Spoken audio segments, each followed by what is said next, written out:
Bonjour chers kinesthésiques. Je vous ai toujours expliqué, depuis que j'ai créé cette vidéo il y a 10 ans maintenant, je viens de m'en rendre compte, cela fait 10 ans que je vous explique que les kinesthésiques sont efficaces, performants et qu'ils réussissent à partir du moment où ils se sentent bien quand ils ont une tâche à faire, quand ils ont quelque chose à faire. La première condition pour que le kinesthésique réussisse quelque chose, c'est qu'il se sente bien.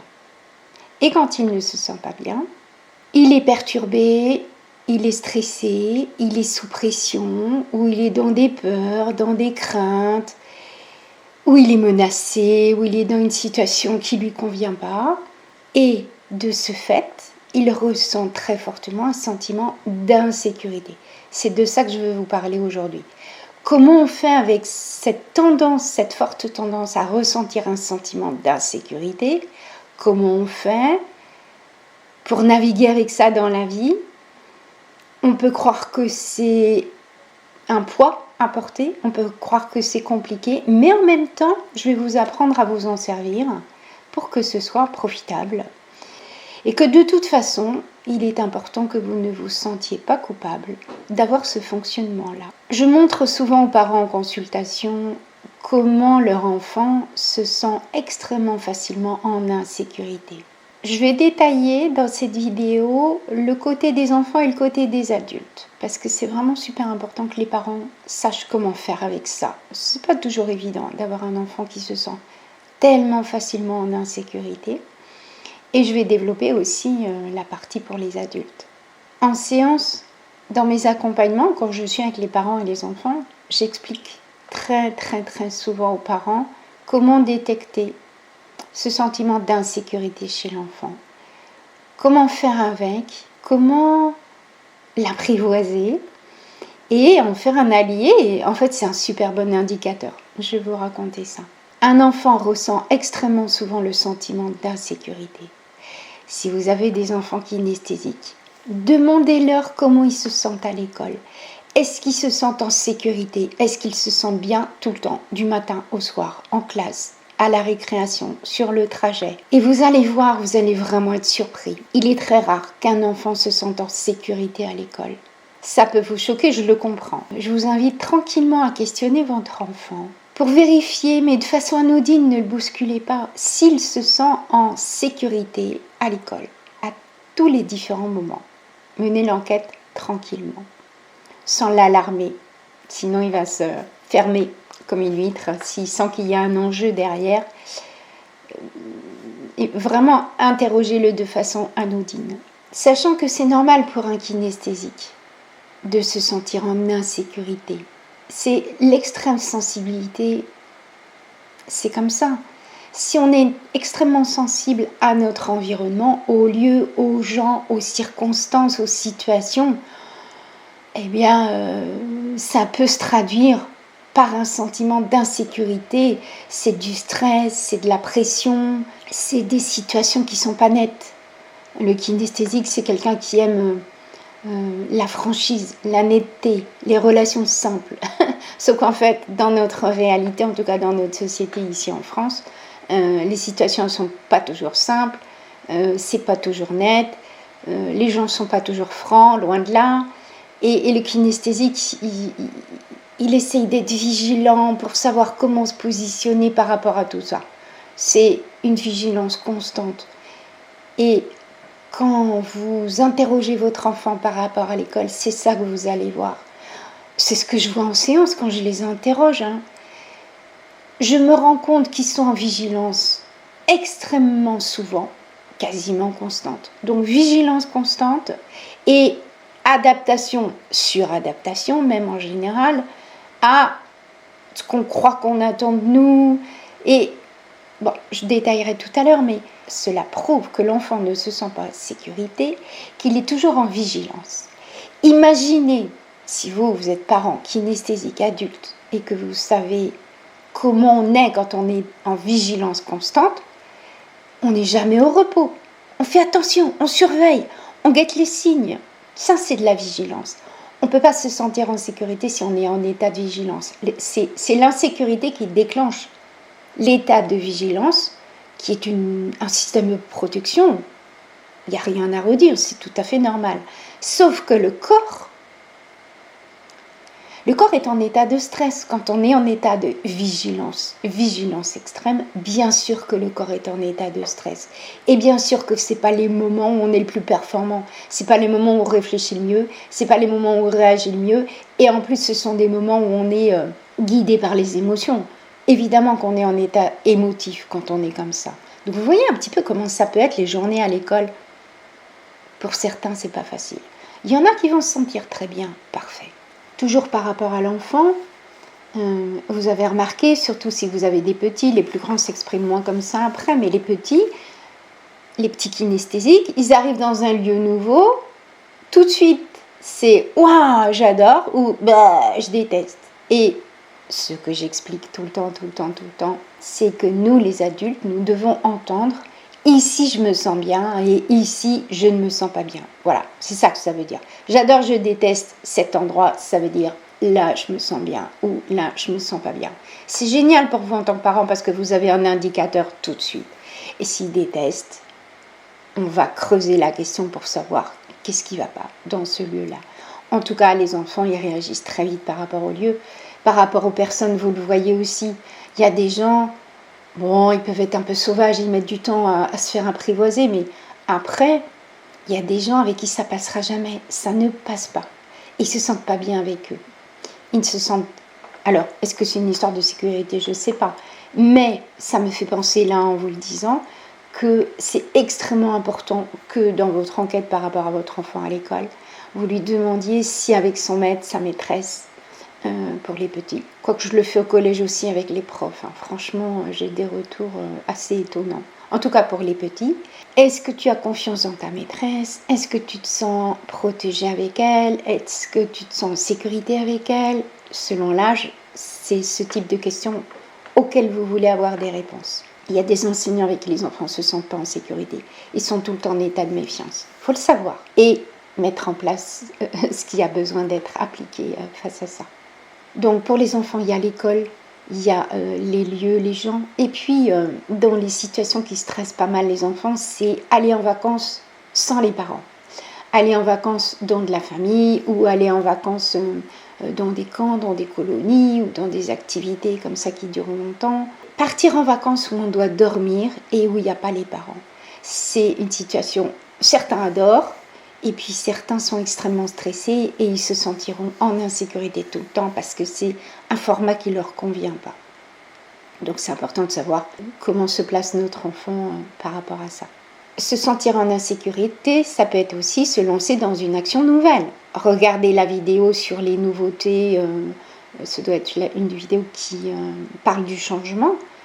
La plupart des kinesthésiques, ils ne se sentent pas bien avec la nouveauté, avec le changement. Donc, on ne se sent pas en sécurité non plus. Si on est grand, on prend sur soi, on réfléchit, on est au courant, ça va. Mais pour un enfant, il faut que ce soit les adultes qui gèrent ça pour lui, parce qu'il n'est pas prêt, il n'est pas armé encore pour faire face à ça. Donc, la nouveauté, se lancer dans une tâche nouvelle, je parle souvent de cet épisode de quand le parent voudrait que l'enfant soit capable d'aller acheter le pain tout seul à la boulangerie d'à côté. Une boulangerie à laquelle il va régulièrement. Mais y aller tout seul, c'est une autre paire de manches. Et là, il y a tout un processus pour l'aider à y aller. Il y a des enfants, ils vont dire « Oh ouais, chouette, je vais y aller tout seul, c'est super ». Mais il y a des enfants, quand vous lui dites « Tu vas aller chercher le pain toute seule parce que maintenant tu es assez grand », ils vont vous regarder et là, vous voyez sur leur visage que déjà, ça ne va pas, ça leur fait peur. Et là, il y a des systèmes à mettre en place pour, tranquillement, leur transmettre cette capacité d'aller à la boulangerie tout seul acheter du pain. Mais d'abord, on y va avec eux. Donc, ce que je voulais dire en premier face à toutes ces situations-là où vous voyez que votre enfant réagit et qu'il n'est pas du tout OK et que ça lui fait peur, ça ne le met pas bien, ne le forcez pas, ne le poussez pas, parce que en bon kinesthésique, plus on va les pousser, plus ils vont se fermer, se rétracter, résister, pleurer. Plus on insiste, plus ça les stresse. Évidemment qu'ils ne vont plus être capables de faire ce qu'on leur demande de faire, puisqu'ils sont tous stressés. D'accord ? Donc, on ne les pousse pas. Aller en colo tout seul, si l'enfant il dit non, si c'est un kinesthésique, je suis désolée, mais il ne faut pas insister. On va assister un petit peu, oui, mais on ne va pas le forcer, on ne va pas le pousser, on ne va pas le mettre sous pression jusqu'à ce qu'il dise oh bon, oui, juste pour qu'on arrête de mettre la pression, parce qu'ils font ça aussi. Ils me disent je veux éviter les ennuis. Mais en fait, ça veut dire je veux éviter la pression que maman me met. Ça, c'est pour les enfants.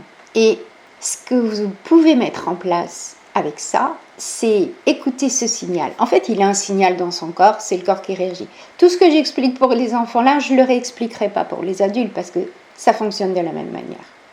L'enfant a un signal dans son corps qui lui dit « là, je ne me sens pas bien ».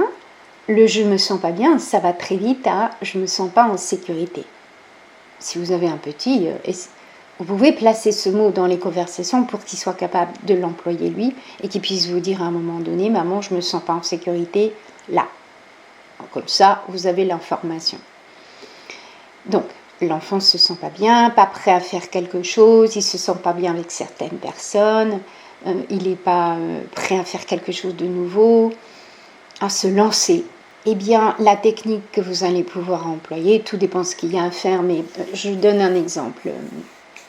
Pour venir à mon cabinet, c'est dans une ville, on peut venir en bus, et donc j'ai des ados dont on pourrait penser qu'ils sont capables de... Une lycéenne, je me rappelle, seconde, et on peut penser qu'une lycéenne est capable de prendre le bus toute seule pour venir à mon cabinet.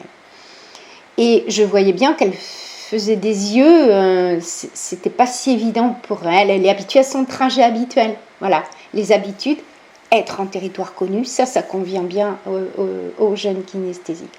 Mais prendre un bus nouveau sur un trajet qu'on ne connaît pas, se lancer dans quelque chose de nouveau pour lequel on n'est pas préparé, ça peut mettre du stress, mettre du sentiment d'insécurité. Et donc le papa qui était là avec elle, je lui ai dit, si elle ne se sent pas prête à venir toute seule, c'est elle qui décide. Il faut absolument que ce soit l'enfant qui décide. Donc j'explique, si elle n'est pas prête à venir toute seule, l'idéal, c'est que vous fassiez une fois le trajet avec elle en bus. Et puis vous lui montrez les arrêts, tous les repères dans le bus, le plan, tout ça, et puis qu'elle voit comment ça se passe, en étant tranquille, accompagnée d'un adulte, donc en se sentant en sécurité, c'est-à-dire qu'elle va apprendre quelque chose de nouveau, en ayant le filet de sécurité d'avoir papa ou maman à côté, ou un autre adulte, peu importe. C'est juste de me sentir en sécurité. Des fois, y aller avec une copine, ça suffit pour se sentir en sécurité. Mais je vais la questionner. Je vais lui dire, si tu vas avec ta copine Marie, est-ce que ça ira pour toi, tu te sentiras en sécurité? Et si elle fait, de toute façon on le voit dans les yeux, on le voit tout de suite. Si le signal c'est non, c'est qu'il y a besoin d'un adulte costaud, sur qui on peut compter, quelqu'un de fiable, donc ce sera papa ou maman ou quelqu'un d'autre, mais quelqu'un avec qui on se sent en sécurité. Elle fait une première fois le trajet, et après c'est bon. C'est bon si elle dit c'est bon. Si elle fait le trajet une fois, bon, une seconde en général, une fois ça suffit. Mais pour un plus petit, il y aura peut-être besoin de faire le trajet 2 fois ou 3 fois. Et ça c'est valable aussi pour aller acheter le pain à la boulangerie. La technique pourra rendre l'enfant autonome, qui puisse aller à la boutique acheter la petite chose qu'on veut, c'est à côté, c'est pas loin, donc je donne la boulangerie par exemple. Eh bien, on va aller avec lui et on va lui montrer comment on fait, tout le temps. C'est montrer comment on fait. Vous savez, c'est la phrase magique. Je rabâche un petit peu cette phrase-là, mais si vous regardez les autres vidéos, vous voyez que j'en parle souvent, c'est « montre-moi comment on fait ». Donc on leur montre comment on fait. Dans un contexte hyper sécurisant, pas de challenge, pas d'enjeu, tout va bien. Donc la boulangerie, je vais lui montrer. Je vais lui montrer, quand on rentre, tu sais, on dit bonjour, voilà les pains que j'aime bien, et puis on explique tout en détail. Je ne vais pas rentrer dans les détails maintenant, mais comment on paye, comment on attend dans la file d'attente, voilà, comment on se comporte et qu'est-ce qui est attendu. Ben voilà, on va lui transmettre ça. Donc une première fois, on va avec lui, viens, je vais te montrer comment on achète le pain à la boulangerie pour quand tu seras prêt à y aller tout seul. Et puis, la fois d'après, on lui dit, est-ce que c'est toi qui dis bonjour ou c'est toi qui paye? Voilà. Et de fois en fois, il prend des postes, des postes de travail, on va dire. Et c'est lui qui fait un truc, qui en fait deux, tout ça, jusqu'au jour où, quand vous lui dites, allez viens, on va acheter le pain à la boulangerie, et que là, il vous regarde en faisant un air vraiment désabusé, puis il vous dit, oh mais maman, je suis grand, c'est bon, je peux y aller, j'ai plus besoin de toi. Alors là, nous, dans la tête, c'est la danse de la victoire. Ça y est, il est prêt. Et il est prêt, et il le dit, il se sent prêt. Et là, tout va bien. Et c'est ce processus-là qu'on va mettre en place pour différentes choses. On va lui montrer comment on fait, on va l'accompagner, on ne va pas le lâcher, on ne va pas lui dire « vas-y, vas-y tout seul, vas-y tout seul, vas-y tout seul, tu vas voir, tu vas y arriver ». Non, c'est est-ce que tu es prêt à y aller tout seul ? S'il tique un peu, ça veut dire qu'à l'intérieur, ça ne se sent pas bien. Vous ne pouvez pas lui demander de construire son autonomie sur une sensation de malaise. Ce n'est pas possible, ça ne marchera pas. Je ne peux rien vous dire de mieux. Ça ne marchera pas, il ne se sentira pas bien. Et puis, peut-être que quand il aura 20 ans, il viendra me voir parce qu'il sera pas à l'aise dans ses baskets. Voilà. Alors qu'un kinesthésique, quand il apprécie ce qu'il fait, qu'il se sent à l'aise, c'est une flèche, c'est un bulldozer, c'est quelqu'un qui fonce, c'est quelqu'un qui est efficace, enfin voilà, c'est vraiment... Quand les kinesthésiques ne font pas les choses à moitié, et à partir du moment où ils sont prêts, ils le font super bien en s'investissant à fond, donc il n'y a aucun doute. En tant que parent, il n'y a aucun doute à avoir là-dessus. Il faut simplement qu'ils soient prêts. J'en connais pas mal qui ont pris, après le bac, une chambre d'étudiants dans une ville étrangère, ils n'étaient pas suffisamment préparés, puis ils n'ont pas tenu, au bout d'une semaine ou 2 semaines, ils revenaient. Et du coup, ils changeaient d'orientation scolaire. Alors que ce n'était pas l'orientation le problème. Bref, il y a vraiment un feu vert à avoir de la part de l'enfant, de la part du jeune, pour que nous, les adultes, on sache que c'est bon pour lui, ça va, ça y est, il est prêt, il se sent bien, il va y aller, il va être autonome, il va s'engager. Tout va bien. Et c'est pour la vie. C'est pas pour faire semblant, c'est pas pour faire plaisir. C'est lui, à l'intérieur, qui construit son autonomie. Donc là, c'est important. Par rapport à l'école, je ne vais pas rentrer dans les détails maintenant, mais c'est super important de détecter les sources d'insécurité à l'école et de voir ce qu'on peut mettre en place pour faire face à ça. Est-ce qu'il y a une aide à apporter à l'enfant ? Est-ce qu'il y a une intervention à faire en tant que parent ? Est-ce qu'il y a une discussion à avoir avec l'enseignant ? Je ne sais pas, parce que tous les cas sont différents. Mais c'est important que vous mesuriez le degré de sécurité, insécurité de votre enfant à l'école. Pour l'adulte, c'est pas parce qu'on est adulte qu'il y a moins de situations qui vont nous mettre en insécurité. Je suis pas sûre. Peut-être, peut-être que avec la maturité, les expérimentations, on gagne en assurance. Mais en général, les kinesthésiques ont de l'assurance dans un domaine après l'avoir pratiqué. C'est la pratique, c'est l'habitude qui fait que à la finale, on se retrouve en territoire connu parce qu'on a fait et refait. Bon, après, c'est bon, on maîtrise, on est en territoire connu et là, il y a de l'assurance, on se sent bien, c'est OK. Quel que soit le domaine ou la tâche. Même des trucs qui ont l'air challengeants pour d'autres. J'ai pas d'exemple qui viennent, mais des trucs qui pourraient faire peur. Ah bon, moi, tu fais ça ? Ben oui, mais ça fait 20 ans qu'il le fait, donc tout va bien. C'est son expertise maintenant. Pour un adulte, les situations qui peuvent amener à mettre du stress, de l'insécurité, ça peut être au travail bien sûr, ça peut être sur la route, ça peut être dans la famille, ça peut être dans des activités, même des sorties entre amis, des activités sportives, des vacances de groupe. C'est souvent dans le domaine relationnel quand même, de ce que j'ai remarqué.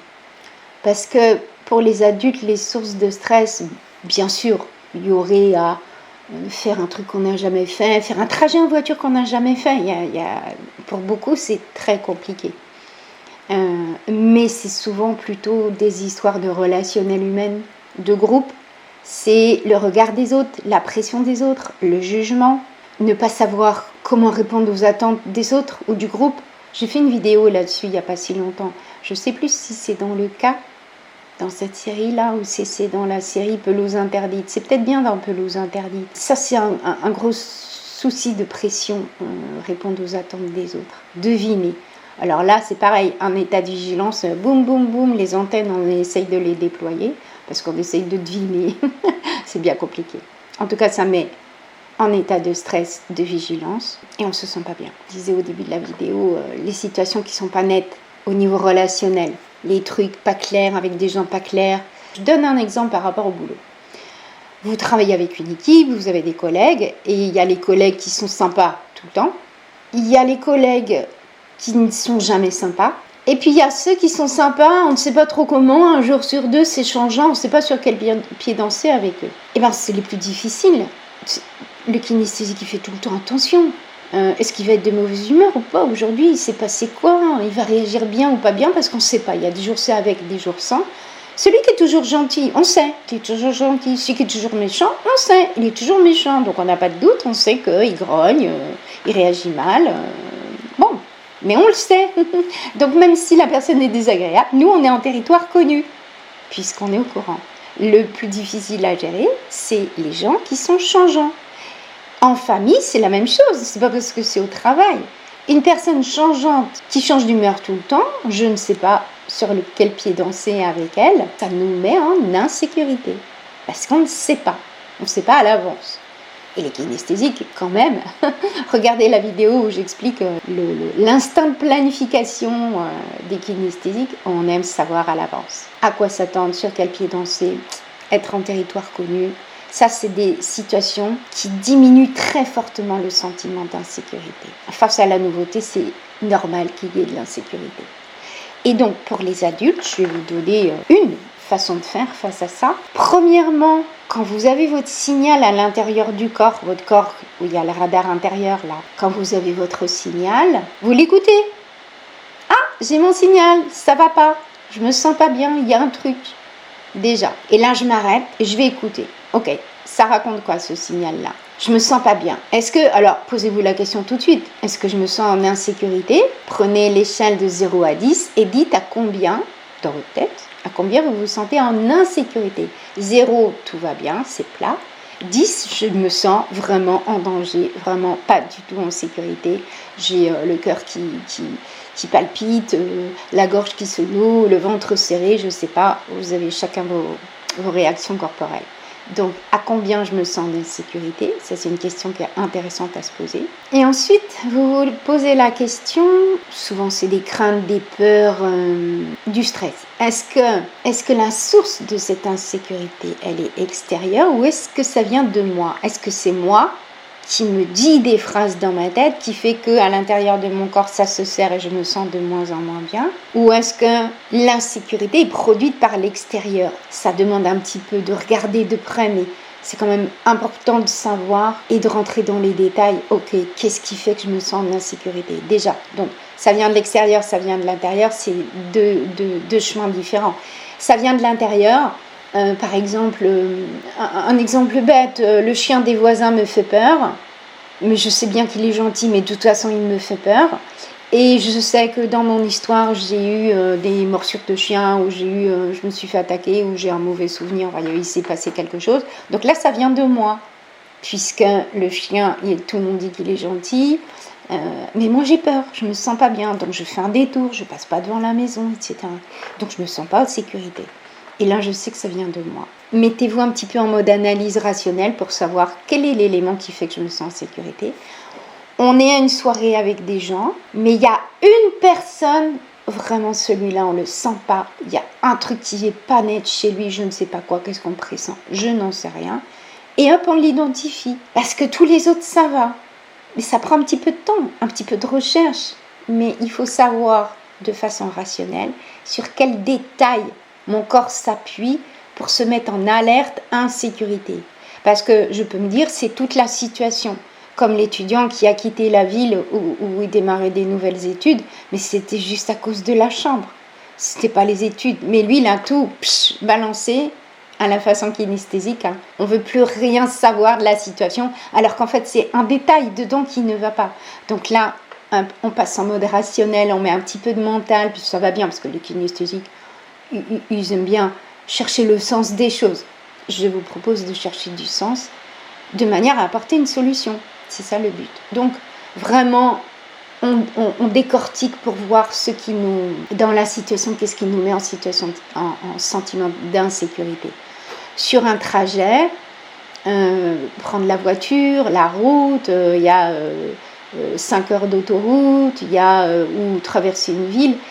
C'est pas tout le trajet qui me met mal. C'est qu'est-ce qui me met mal là-dedans. Est-ce que c'est l'autoroute parce que je déteste? Est-ce que c'est cette voiture-là qu'on me dit de prendre parce que je me sens pas bien dedans, parce que l'autre voiture, je la préfère? Ou est-ce que on me colle un passager avec qui je sais que ça va pas, je vais pas me sentir bien? Prenez le temps de détailler les éléments qui appuient sur le bouton. Je parle souvent d'un bouton. Le bouton de l'insécurité, qu'est-ce qui appuie dessus? Et après, de façon rationnelle, on voit si on peut agir dessus ou pas. Qu'est-ce qu'on peut mettre en place comme solution? Si c'est une situation avec un imbroglio, des gens, des pressions, des gens qui nous forcent à faire des trucs, vous avez peut-être besoin d'un coup de main pour y voir clair dans la situation. Ça dépend. Mais il y a plein de situations où vous pouvez démêler tout seul. Il y a le radar du corps qui va donner des indications. Première étape. Et moi, je vous demande de vous servir de votre tête après en façon rationnelle et logique pour voir qu'est-ce qu'on est en mesure de mettre en place comme solution. Est-ce que c'est possible, tout ça? Est-ce que j'ai besoin d'aide ou pas? Est-ce que je peux faire toute seule? Qui est-ce que je vais contacter pour m'aider à trouver la solution? Je n'en sais rien, ça dépend de chaque situation. Mais ce sentiment d'insécurité, je l'écoute. Je ne fonce pas tête baissée si je sens ça, sans savoir d'où ça vient. Peut-être que la réponse rationnelle que je vais trouver va me faire dire « Non mais attends, c'est ridicule, tu peux bien y aller quand même, t'es pas à l'aise, mais franchement, c'est pas si important, tu vas pouvoir passer dessus, tu vas pouvoir dépasser la situation. » Mais pas une grosse situation, hein. On dépasse une petite situation. Une grosse situation, on la résout autrement. Ne prenez pas sur vous. Soyez honnête avec vous. Et en fait, ça nous mène à nous respecter. J'ai un signal qui vient de mon corps. C'est moi qui l'écoute, puisqu'il n'y a personne d'autre dans mon corps à écouter les signaux. Je m'écoute, je me respecte, je prends conseil éventuellement, ou je prends mes décisions toute seule, chacun son tempérament. Écoutez-vous, ne vous forcez pas, faites une pause, analysez d'où vient le problème, et voyez ce que vous pouvez mettre en place pour résoudre la situation.